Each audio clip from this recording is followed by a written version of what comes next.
बिस्मिल्लाहिर्रहमानिर्रहीम। मैं हूं आपका दोस्त आज़ाद महर और आज हम एक नौजवान की कहानी आपको बताएंगे।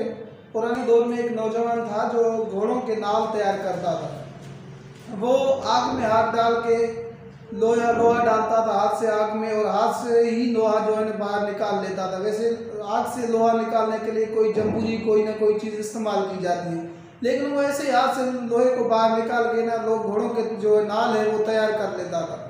ये तैयार जब करता था शहर के लोग अक्सर इसको देखते रहते थे, लेकिन सब लोग हैरान और परेशान थे कि ये कैसे हाथ आग में डाल रहा है और आग इसको कुछ भी नहीं कर रही, इसको कोई नुकसान भी नहीं पहुंचा रही। वैसे तो आपको पता है कि आग में अगर हम हाथ डाल दें तो हमारा जिस्म भी जल जाता है और हमें नुकसान पहुंच जाता है, हमारा जिस्म कई महीनों तक वो ठीक नहीं होता, लेकिन उस नौजवान को वो आग कुछ भी नहीं करती थी।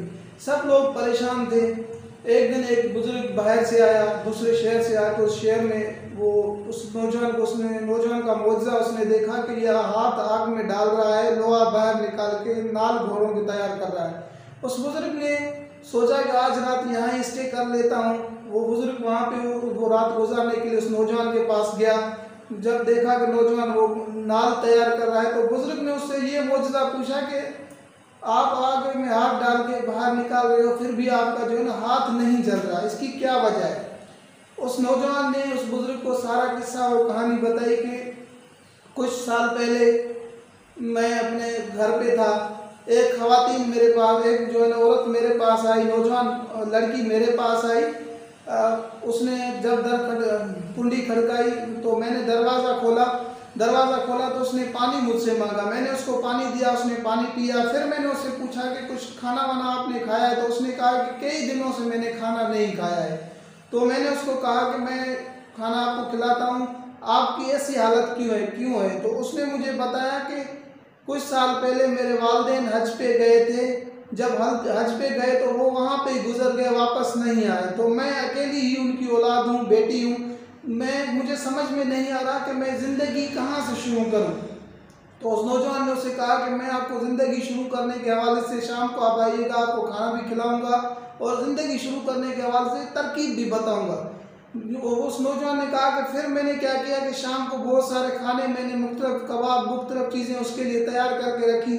जब वो नौजवान लड़की मेरे घर आई तो मेरे घर आई तो वो जब बैठ गई, खाने मैंने तैयार लगाया और वो बैठ गई खाना खाने के लिए, तो मैंने कुंडी बंद की, अपने घर की कुंडी बंद की। तो वो परेशान हो गई, मेरे ऊपर शैतान सवार था। तो उसने मुझे कहा कि आप प्लीज़ मेरे पास और कुछ भी नहीं है, इज़्ज़त के अलावा कुछ भी नहीं है, तो आप प्लीज़ मेरी इज़्ज़त के साथ मेरे साथ कुछ भी नहीं कीजिएगा। तो मेरे जहन पे अजीब किस्म का एक भूत सवार था। उसने मुझे कहा कि आपको अल्लाह का वास्ता है, रसूल का वास्ता है। उसने मुझे वास्ते जब दिए तो कुछ देर में खामोश हो गया। उसके बाद मैंने कुंडी खोल दी। फिर मैंने उसे कहा कि तुम मेरी दीन की भी बहन हो, इस दुनिया में भी बहन हो, उस दुनिया में भी बहन हो मेरी। फिर मेरा जो अजीब किस्म की कैफियत थी मेरे जहन पे वो ख़त्म हो गई। फिर वो लड़की वहाँ ही रोते रोते दस्तरखान पे उसने मेरे लिए दुआ की कि अल्लाह ताला मेरे इस भाई को जहन्नम की आग से महफूज रखना, जहन्नम की आग के साथ दुनिया की आग से भी उसे महफूज रखना।